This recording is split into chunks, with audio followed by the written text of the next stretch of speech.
Olá, alunos de gestão estratégica. Na aulinha de hoje, então, a gente vai começar falando como é que se faz planejamento estratégico, né, na prática. Esse slide aqui inicial é para dar uma ideia, né, de como é que funciona a questão de utilização da prática, né, na prática do planejamento estratégico.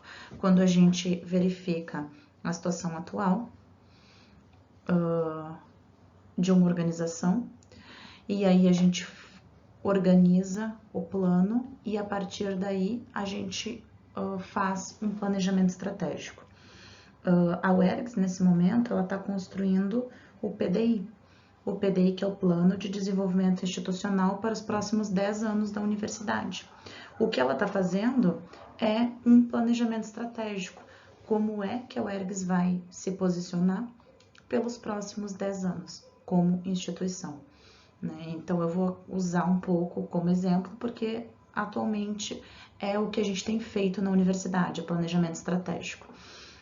Estes passos para o planejamento estratégico, para a efetuação dele, eles são bem importantes para vocês entenderem, né, compreenderem quais ferramentas a gente usa na prática para qualquer tipo de organização elaborar, então, o seu plano estratégico. Agora, a gente vai falar sobre o passo 1, o primeiro passo, que é como eu vou chamar, que é o diagnóstico situacional.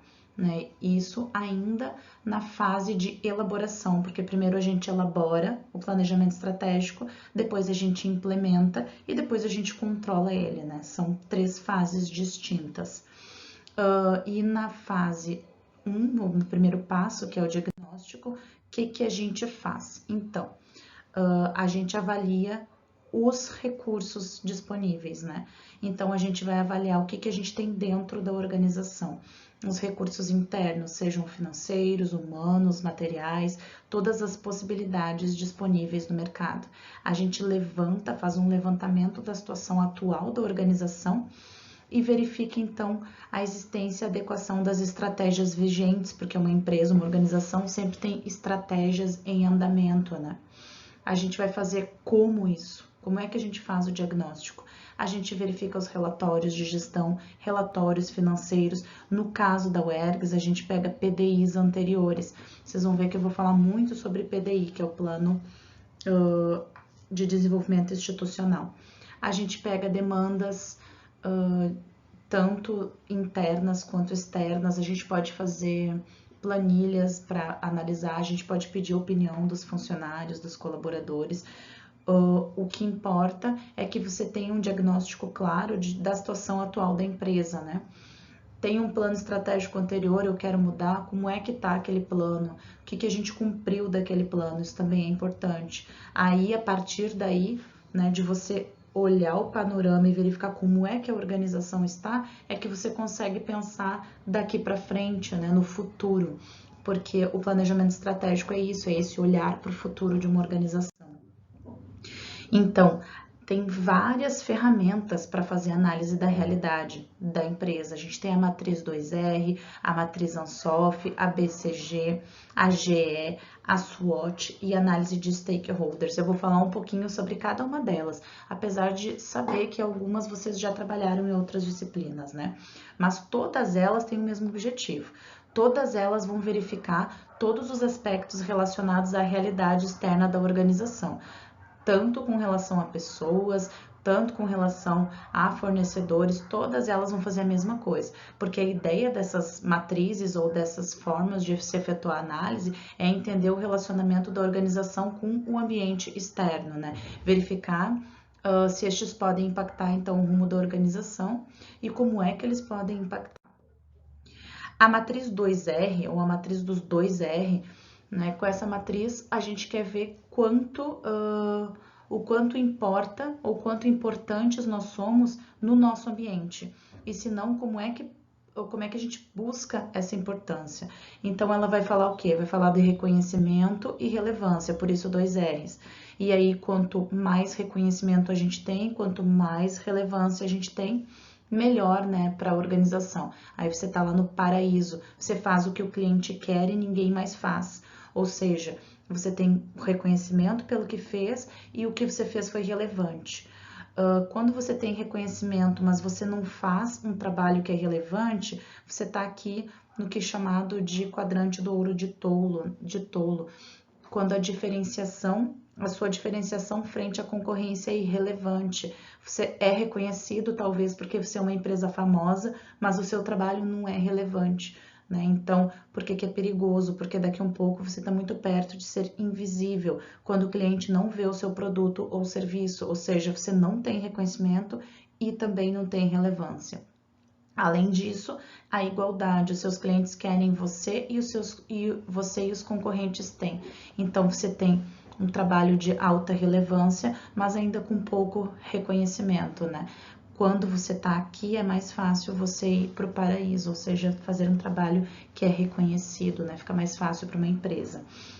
Pensando lá dentro da UERGS, é bem importante a matriz dos 2 R's para a gente verificar o quanto ela é reconhecida, o quanto ela é relevante. Como é que pode fazer isso? Bom, pode verificar através de notícias de jornais, de revistas, né? Perguntando também para a comunidade no geral, não só a comunidade acadêmica, como é que ela vê a universidade, né? E também com relação aos seus conceitos lá no ENAD. Né, as notas do ENAD também vão falar muito sobre reconhecimento e relevância de uma universidade. A matriz Ansoff. A matriz Ansoff, então, ela vai buscar estabelecer estratégias para obter uma participação maior, né, aumentar o número de usuários dentro da estratégia de uma organização. E então você vai ter na matriz Ansoff 4 questões que vão importar: diversificação, porque você tem lá mercado versus produto, mercado existente, mercado novo, e produto existente, produto novo. Essa é a matriz. E aí você tem 4 questões que importam: o desenvolvimento de mercado, que é quando a instituição tenta conquistar usuários, né? Ela tá lá com um mercado novo e um produto que já é existente, então ela tá tentando desenvolver o mercado. Que significa isso? Ela tá tentando vender esse produto novo. Aliás, tentando vender um produto que já existe para um mercado que é novo. A penetração do mercado acontece quando o mercado já existe, mas o produto já existe, ou seja, o mercado está lá e o produto é existente. A instituição vai ter estratégias para então pegar mais pessoas, digamos assim, para aumentar esse mercado.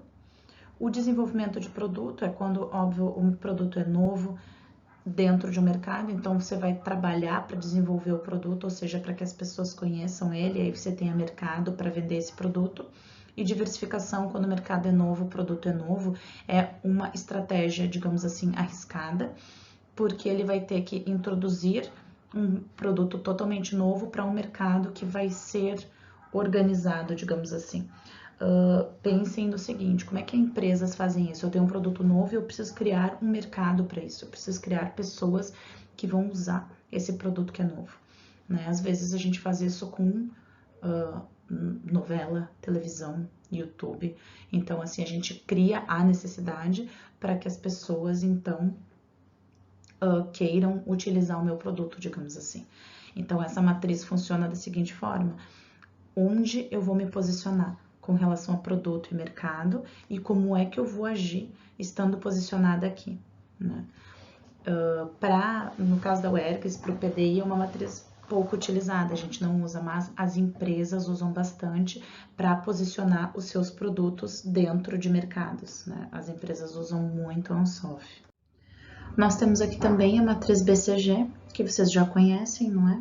Velha conhecida do curso de administração, onde a gente compara a participação relativa de mercado de produtos ou de empresas e crescimento do mercado. Então, produtos com baixo crescimento e uma participação relativamente alta de mercado são chamados produtos vaca leiteira, né? São produtos que rendem para a empresa porque eles participam muito do mercado, eles só não estão mais crescendo, digamos assim. Produtos que têm uma participação alta do mercado e um crescimento alto são chamados de produtos estrela, né? Eles estão em ascendência, digamos assim, no mercado. Produtos com participação relativa de mercado baixa e crescimento de mercado alto é os pontos de interrogação, né? Os questionamentos. A gente não sabe se ele vai crescer ou se o produto vai virar um abacaxi, né? Se vai virar uma vaca leiteira ou se vai virar um abacaxi, se vai virar uma estrela, enfim. E produtos com participação relativa de mercado baixa e crescimento de mercado baixa são os abacaxis, né? Produtos colocados nesse quadrante, no geral, são com o tempo retirados do mercado pelas empresas. A empresa pode construir essa matriz BCG para fazer análise de cada um dos produtos, né? Então, falando lá da universidade, se fosse a construção de um PDI, a gente podia falar dos cursos, dos diversos cursos, ou das unidades, ou enfim, da própria organização como um todo. Desculpa, da UERGS como um todo. Né? E também é uma das formas de se fazer diagnóstico situacional, né? A matriz BCG. Tem também a matriz GE, que vai tratar então da atratividade, né? A gente vai colocar nos quadrantes força competitiva versus atratividade de mercado, que pode ser alta, média e baixa, e a força competitiva também alta, média e baixa. E aí, a partir da colocação do produto ou da organização como um todo em cada um desses quadrantes, ela vai ter que atuar, né, para construir estratégias pensando nisso. Então, força competitiva alta e atratividade alta do mercado e investir para crescer, né, quando você tem que proteger a sua posição. Força competitiva média e atratividade de mercado alta, investir para crescer, mas aí você tem que reforçar áreas que são vulneráveis, porque você está com a força competitiva média. Força competitiva baixa, então você tem que superar as fraquezas, muito provavelmente tem fraquezas dentro da tua organização que tu precisa lidar. E assim por diante, para todos os quadrantes, né? São formas de você avaliar, digamos assim, de fazer diagnóstico, então, para desenvolver estratégias de crescimento. E decidir, por exemplo, quais unidades, serviços não vão permanecer no portfólio. Então, os que você retira quando a força competitiva é baixa, a atratividade de mercado é baixa, pensando lá em um PDI, quando você tem cursos com pouca procura, né, que sobram vagas e você forma poucos alunos. Nesse sentido, são cursos que, em tese, segundo a matriz GE, deveriam ser retirados.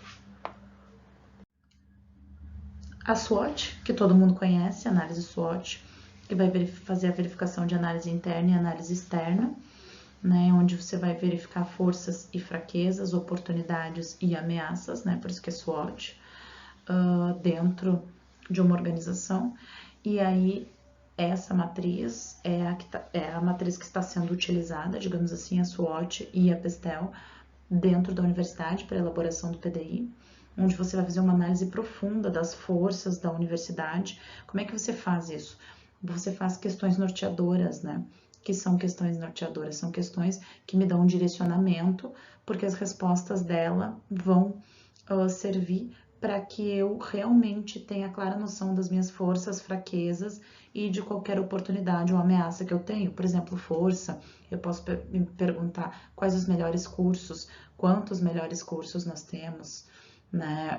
Como é a estrutura, qual a quantidade de professores é adequada, e essas perguntas norteadoras, as respostas delas servem para que a gente faça essa análise do quanto, né, a minha empresa, digamos assim, está posicionada dentro do mercado, faz um diagnóstico. No geral, para se fazer planejamento estratégico é uma das mais utilizadas, assim, as empresas utilizam bastante. Se você faz questões norteadoras bem embasadas, e se você tem dados que suportam essa análise, você pode fazê-la de uma maneira bem profunda e interessante para colocar, né, para se colocar dentro da organização de uma forma, da melhor forma possível, digamos assim, para ter essa real noção de onde é que a empresa se encontra naquele momento, né? Então a SWOT é bastante utilizada. Então, ali, a análise SWOT, pontos fortes, baixo custo operacional, proximidade geográfica, e aí pontos fracos, ameaças, oportunidades, a gente tem vários exemplos ali, mas aí a gente tem que lembrar que cada empresa, né, ela funciona de uma forma diferente, digamos assim, então nem sempre os pontos fortes e os pontos fracos são os mesmos para todas as empresas, claro.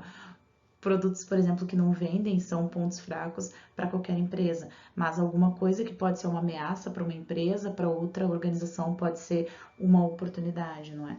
Então é importante se dar conta disso quando você está fazendo análise SWOT, ela tem que ser focada para a organização que você escolheu fazer o planejamento estratégico, então você tem que se voltar para essa organização e pensar nela, né, de como é que ela funciona.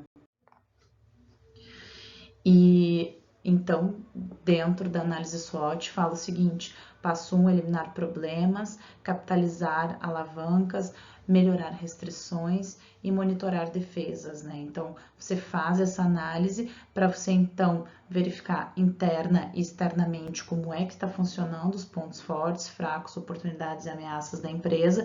E aí, quando você tem na análise interna pontos fracos que são ameaças, você tem que, em tese, eliminar esse problema. Quando você tem lá oportunidades que são pontos fracos, de repente eliminar ou melhorar as restrições, aquilo que faz com que seja um ponto fraco, né? Quando você tem lá oportunidade, ameaças e pontos fortes, ameaças externas, mesmo sendo um ponto forte da organização, você vai monitorar defesas, ou seja, você vai cuidar para que você não perca o produto ou não perca o mercado, enfim. E quando você tem é um ponto forte e na análise externa você tem oportunidades relacionadas àquele produto, serviço ou organização, você vai capitalizar alavancas, ou seja, você vai cada vez mais vender mais, né? Vai usar esse produto, digamos assim. Bom, por fim, análise dos stakeholders, né? Identificar os stakeholders, vocês sabem o que são? São todas as pessoas, digamos assim, todas as pessoas, organizações, todos os entes envolvidos no teu negócio. Né? Quando você faz uma análise, um diagnóstico estratégico, você precisa entender que fornecedores, que governo, que pessoas, que tudo importa dentro da organização. Então, identificar cada stakeholder, né? Identificar quem é quem dentro da tua organização, determinar a importância e o impacto de cada um deles, né? Quais podem ser pontos críticos, porque eu posso perder, ou mudanças estruturais que podem acontecer mesmo no governo são importantes, porque aí você vai desenvolver uma estratégia, uma abordagem diferenciada para cada um deles. Você tem que saber qual a importância daquele stakeholder, né, daquele parceiro, enfim, dos clientes, dos fornecedores. Você tem que identificar qual a importância deles, qual o impacto dele para dentro da minha organização, né? Quais são os críticos, ou seja, dentro da minha organização, qual eu posso perder, qual eu estou perdendo por algum motivo e compreender por que isso está acontecendo, né? Para poder fazer uma análise diferenciada, digamos assim, para planejamento estratégico da organização. E aí tem ali uma forma de se fazer isso, ficou esse branco aqui, depois eu vou ver para tirar, né, que é organizar, digamos assim, de certa forma, fazer a gestão dos stakeholders com ações específicas para monitorar fronteiras, recolher e disseminar informações, monitorar ambiente e acompanhar essas principais questões que acontecem dentro do ambiente organizacional e que fazem com que possa desgastar, digamos assim, o relacionamento com o entorno, né, que são os entes que estão próximos à tua organização. Bom, o passo 2. Depois que você fez o diagnóstico situacional, você vai construir cenários. A construção de cenários ou tendências no planejamento estratégico é altamente importante, porque então você fez uma análise, né? Seja utilizando o SWOT, seja utilizando o GE, Ansoff, qualquer ferramenta. Você analisou como está a sua organização. Ok, eu sei que eu estou posicionado dessa forma no mercado. A partir de agora eu vou construir cenários que é para quê? Para verificar quais as tendências, né? E se acontecer isso, e se acontecer aquilo dentro da minha organização. Então, gerenciar vai ser tomar essas decisões e cada vez mais com a necessidade de, em menos tempo, avaliar variáveis e os resultados dessas decisões. Então, para lidar com esse problema, tem que ter a possibilidade de se identificar potenciais de sucesso e fracasso ao longo do tempo e, se possível, monitorar e controlar esses possíveis fracassos ou sucessos. Então, eu vou desenhar o que eu acho que vai acontecer no futuro da minha organização. Essa é a construção de cenários. Construção, então, de cenários. Vai se considerar, então, a gente pode utilizar 3 ferramentas. Na verdade, pode fazer de diversas formas. Você pode, inclusive, criar uma ferramenta diferente ou criar uma plataforma para construir cenários e fluxos, enfim. A análise SWOT, ou a FOFA, é uma ferramenta utilizada para análise de cenário institucional com o objetivo de identificar, então, as forças, oportunidades, fraquezas e ameaças, porque você pode construir a matriz FOFA do diagnóstico daquele momento da tua organização e tu pode construir ela nos cenários futuros. Cenário futuro, vendendo, não vendendo, entrando em crise, né, mantendo a pandemia por mais 2 anos, mantendo por mais 6 meses. Então, você pode criar cenários a partir dela. A BSC também, que vai equilibrar os objetivos de curto e longo prazo entre medidas financeiras e não financeiras, indicadores de tendência e ocorrência entre perspectiva interna e externa de desempenho. E a construção de cenários, então, que vai considerar um contexto futuro com o objetivo de permitir que estratégias sejam estabelecidas e orientadas ao ambiente desejado. São plataformas, então, para conversações estratégicas que vão levar à aprendizagem organizacional, auxiliam o planejamento estratégico. Aqui são cenários, são as previsões de futuro, mas a articulação de possibilidades futuras que sejam internamente consistentes. Dá para falar assim, eu vou construir um cenário e ele vai acontecer da forma que eu imagino? Não, né? Porque a gente está prevendo possibilidades, inclusive para que a gente se prepare para que algum cenário catastrófico aconteça, para que você tenha uma ideia do que fazer. Mas se ele vai acontecer ou não, a gente não tem certeza, né? É com o passar do tempo que você verifica mais ou menos se você acertou ou não nesse cenário. Por que a gente constrói cenários, então? Porque a gente precisa ter estratégias para qualquer coisa que aconteça, digamos assim. Então, como você tem a variável do tempo, quando você faz estratégia, eu quero crescer, né? Mas como é que eu vou fazer isso? Bom, eu vou fazer isso aumentando, quero crescimento de vendas, vou fazer isso com marketing, utilizando marketing estratégico, ou vou simplesmente produzir mais produto, porque tudo que eu produzo eu estou vendendo. Então, assim, tendo a estratégia na mão, eu preciso compreender, né, o futuro, o que vai acontecer com a minha organização. Então, eu preciso criar estes cenários para ter uma ideia. O importante na hora da criação de cenários é você não ser tendencioso, digamos assim. Você não precisa você não deve ser tendencioso na criação de cenários, você tem que ser realista, né? Você tem que dar uma clara ideia de como o futuro vai estar, né, dentro de uma organização. Então, aqui a gente tem também questões relacionadas à teoria de como criar cenários, mas o que importa são essas etapas aqui, que é a coleta de informações, o histórico, por quê? Porque um histórico define muito, né, a análise do passado define muito o futuro de uma organização. Identificação dos principais elementos dos cenários, análise estrutural do ambiente e hierarquização dos fatores-chave e forças motrizes, estabelecer condições futuras, testes e ajustes, depois constrói cenários, elabora cenários alternativos, porque mesmo eu vou construir 3 cenários, otimista, pessimista e realista, mas ainda assim, dentro desses cenários, eu vou construir mais cenários, né?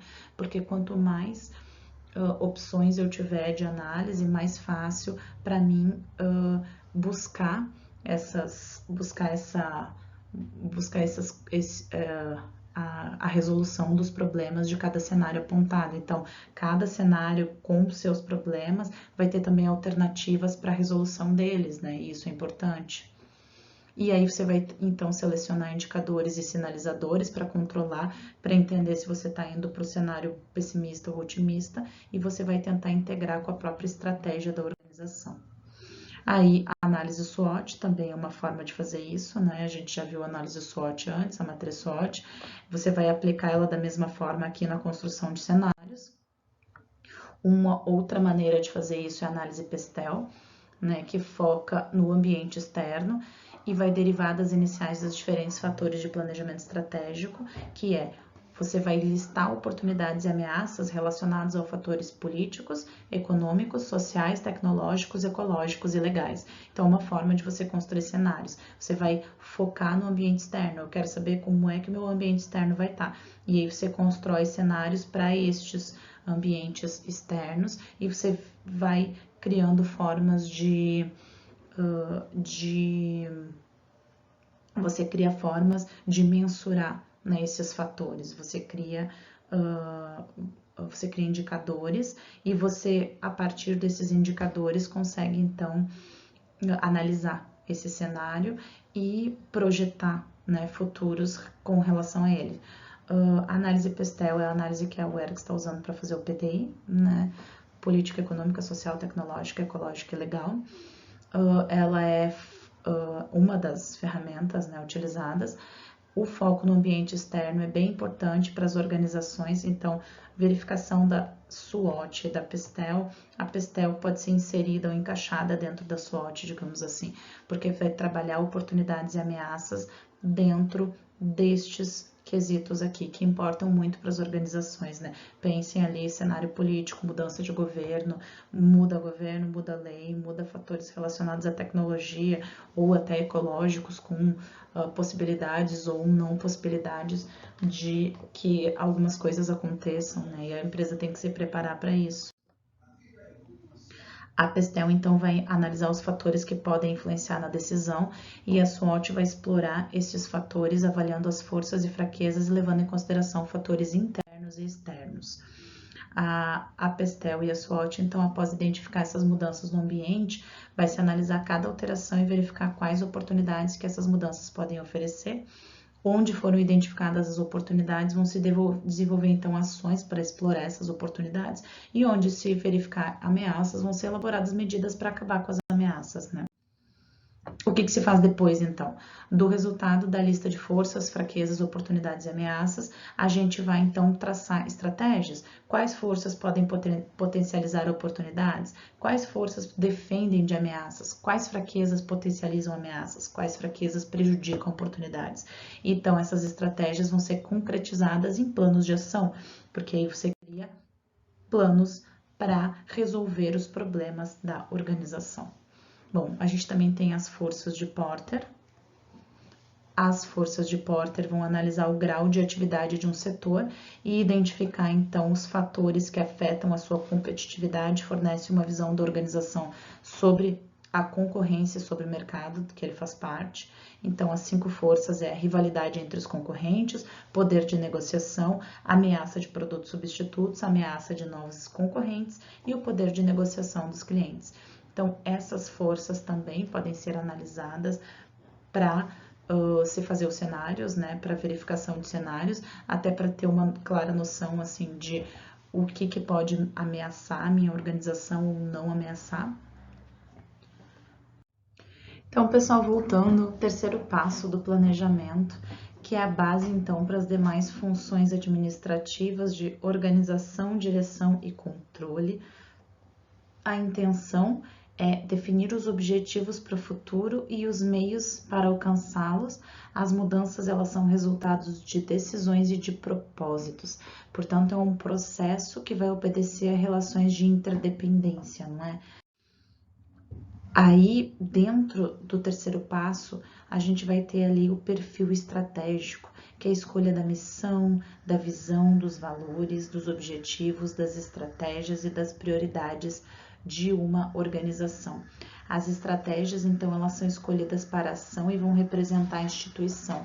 Elas têm que ser coerentes com isso, com a missão, a visão, os valores, porque ele que vai definir quem é que é a organização. Por isso, quando se define estratégia, tem que ter em mente esse perfil estratégico, que são essas características, ou você precisa pelo menos redefini-las, né, dependendo da tua estratégia ou da nova estratégia da organização. A missão, como vocês sabem, é a parte do planejamento onde a gente tem a identificação e definição explícita da missão, da visão, dos valores e dos objetivos. Então, ela vai orientar e delimitar as ações da organização e o seu campo de atuação, a razão de ser de uma instituição e o papel que ela vai exercer dentro da sociedade. Por exemplo, a missão da UERGS é promover o desenvolvimento regional sustentável através da formação de recursos humanos qualificados, da geração e da difusão de conhecimentos e tecnologias capazes de contribuir para o crescimento econômico, social e cultural das diferentes regiões do Estado. A visão vai estar relacionada com o futuro, né? Como a organização deseja ser vista, como ela deseja ser considerada pelo seu público. Vai se referir, então, a onde se deseja colocar a organização, né? Qual é o foco, o rumo, onde a organização quer chegar e como é que ela vai fazer para chegar onde ela quer chegar. A visão da UERGS, ser uma universidade reconhecida pela sociedade como eficaz e eficiente na promoção do desenvolvimento regional sustentável.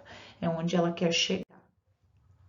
E os valores, eles vão estar impregnados da cultura organizacional. São as convicções e os princípios morais que estão por trás dessa cultura da instituição.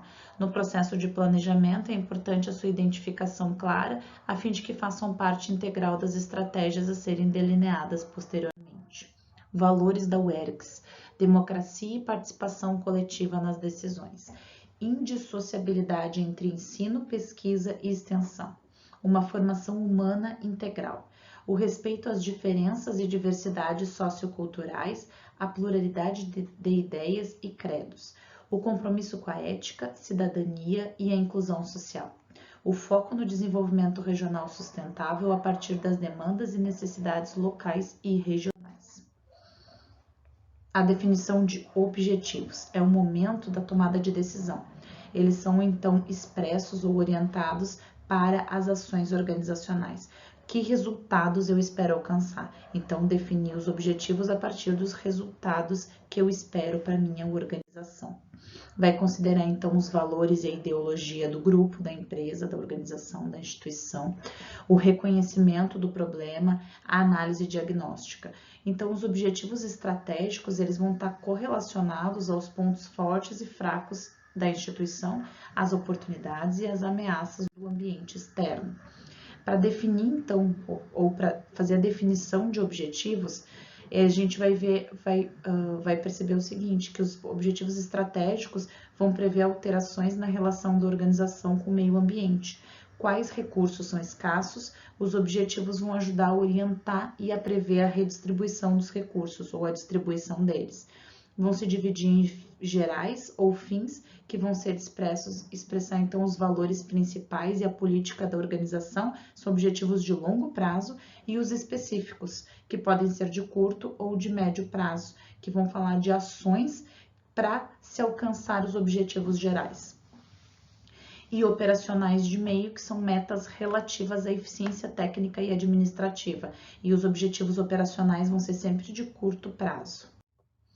Os objetivos estratégicos, eles se referem à organização como um todo e vão então falar sobre a missão em termos mais concretos, sendo responsabilidade da alta administração. Já os objetivos táticos, eles correspondem aos resultados esperados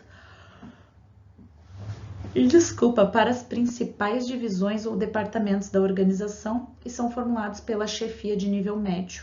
Os objetivos operacionais, eles vão definir os resultados específicos esperados de grupos e indivíduos e vão ser formulados pelos supervisores de primeira linha, em alguns casos pelos funcionários também. Vai depender de como a organização, né, trabalha, como ela se organiza. A gente tem os estratégicos, os táticos e os operacionais. Toda a organização se envolve nos operacionais, nos táticos, a gerência média e o estratégico, no geral, a alta administração. Mas isso não é estanque, depende da organização. Algumas organizações na hora de elaboração dos objetivos, levam em consideração toda a pirâmide lá de funcionários para fazer os objetivos. E aí a gente tem aqui a visão, né, a hierarquia dos objetivos, os estratégicos, que é a visão corporativa, depois os objetivos táticos, né, aqui atrelados às diretorias e os operacionais às gerências, digamos assim. Mas cada organização vai trabalhar isso de forma diferente. Digamos que numa pequena empresa, os objetivos estratégicos macro, só o proprietário vai saber, ou os proprietários. E os objetivos operacionais todo mundo vai saber, mesmo que eles não estejam escritos em algum lugar, definidos e com planos de ação para se atingir esses objetivos. Ainda assim, eles estão de alguma forma presentes, porque uma organização, ela nunca funciona sem objetivos, digamos assim, né? Os objetivos estão lá. Eles às vezes não estão dentro de um caderno ou organizados, mas eles estão lá. Definição de objetivos, então, critérios de escolha, procurar as atividades que têm maior impacto sobre os resultados que se pretende alcançar. O objetivo vai indicar os resultados a atingir e não deve limitar a liberdade de escolha dos métodos, ou seja, tu vai dizer onde tu quer chegar. A metodologia, tu pode usar uma, tu pode usar várias, né? Isso não vai limitar os objetivos que você vai atingir. Eles devem traduzir as aspirações fundamentais da organização e devem fazer com que todos os gestores da organização contribuam com uma parcela do esforço geral, ou seja, todo mundo trabalha com uma parcela de esforço. E aí a gente tem aqui as características dos objetivos, né? Dos específicos serem mensuráveis, hierarquizáveis, coerentes, definidos no tempo e desafiadores. Então, essas são características para os objetivos, sejam táticos, operacionais ou sejam estratégicos da alta cúpula da empresa. Você tem que definir exatamente o que você quer. Aumentar vendas, quanto por cento, em quanto tempo, para qual produto específico, né? Você tem que ter formas de mensurar esses objetivos, porque senão não faz sentido você criar objetivos que você não consegue mensurar se você atingiu ou não, que você não consegue dizer o quanto esses objetivos você chegou neles ou não. Eles têm que ser desafiadores, óbvio, porque se o objetivo é simplesmente se manter, não faz nenhum sentido criar uma estratégia inteira e mobilizar um monte de gente para não ter um desafio, né? Tem que ser coerente com missão, visão e valores da empresa. Eles têm que ter uma definição temporal e você tem que hierarquizar, porque você vai ter que dizer o seguinte, vai ter que dizer qual é o principal objetivo, é esse, depois desse, qual é o principal objetivo, é esse, e assim por diante. Então, os princípios para que os objetivos sejam efetivos, ou seja, eles funcionem, né? Aceitabilidade, ele tem que ser aceito dentro da organização. As pessoas que trabalham na organização devem compreender que aquele é um objetivo válido, que é um objetivo importante e que eu preciso alcançá-lo. Exequível, o que significa ser exequível? Ele tem que ser um objetivo que há possibilidade de eu efetivamente atingi-lo. Não adianta eu pôr como objetivo no meio da pandemia vender o meu produto de forma presencial, por exemplo. Eu não vou conseguir fazer isso se as lojas estão fechadas, então eu tenho que ter objetivos que eu consiga atingir. Motivação, os objetivos têm que motivar as pessoas, então de alguma forma eles têm que passar a ideia de que podem ser feitos. Se eu pôr metas, objetivos absurdos, as pessoas ficarão desmotivadas e vão se sentir apenas pressionadas a atingir eles. Comunicação, é preciso que todas as pessoas dentro da organização saibam qual é o objetivo dela, onde é que ela quer chegar, né? Isso pode ser feito através de palestra, pode ser feito através de divulgação nos sites da empresa, mas todo mundo tem que entender qual é a estratégia da empresa, onde é que ela quer chegar, por que que eu tô fazendo esse trabalho, né? O que tem a ver o que eu faço para dentro da minha organização. Simples ou simplicidade, ele tem que ser escrito e ele tem que ser dito de uma forma que as pessoas compreendam para que ele serve, compreendam exatamente, né, a utilização dele para a organização. Devem ser organizados com metas parciais, etapas de encaminhamento hierarquizados de acordo com o grau de prioridade atribuído aos problemas. Eles devem ser quantificados. É importante que eles sejam quantificados, ou seja, eu organizo eles e eu coloco fatores quantitativos, aumento de 2%, 0,2% por dia, mas eu faço de alguma forma uma análise quantitativa sobre o meu objetivo. Estratégia, então. Escolhidos e fixados os objetivos globais da organização, o próximo passo é saber como alcançá-los, que é estabelecer estratégia, então. É o que a gente fez até agora, a gente fez uma análise situacional para verificar como é que o que a gente quer dentro, como é que a organização está, né? A gente verificou como é que a organização está e agora a gente começa a pensar em objetivos para atingir a estratégia. A gente pensa na estratégia em si. E aí a gente vai ter os escolhidos e fixados os objetivos globais da organização. O próximo passo, então, vai ser ver como alcançar esses objetivos, que é estabelecer a estratégia, efetivamente. A estratégia vai se referir, então, à organização como um todo e vai buscar responder os objetivos mais no longo prazo. A tática ela é um esquema específico de emprego de recursos dentro de uma estratégia geral, plano gerencial, orçamento anual, planos táticos dentro da estratégia global a longo prazo e vai ser departamental, ou seja, vai visar o médio prazo. Um planejamento de 5 a 10 anos.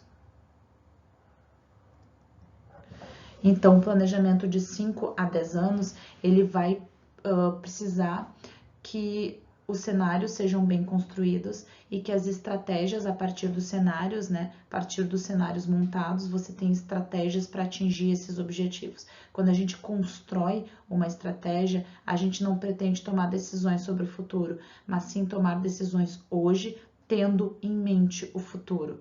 Não é que você vai adivinhar o que vai acontecer, mas você tem em mente as possibilidades de futuro. A estratégia ela não é um fim em si mesma, mas ela é um meio e vai ser realizada e reajustada constantemente em função das mudanças de uma organização. A estratégia é igual a uma alternativa que a organização vai poder adotar ou não para alcançar os objetivos pretendidos, tendo em vista então as condições internas e externas, o caminho de ação futura e vai variar conforme os cenários identificados. Aqui a gente tem algumas referências, mas então, nessa aula de hoje, que eu sei que ficou compridinha, a gente viu toda essa primeira parte inicial, os primeiros passos para se fazer um planejamento estratégico. Na segunda aula, então, na próxima aula, a gente vai ver, agora vocês vão ter primeiro um material e depois eu vou compilar a fase de implementação e a fase de monitoramento, que é de que forma a gente pode fazer isso dentro de uma organização, tá bem? Muito obrigada, beijos, bons estudos, tchau, tchau.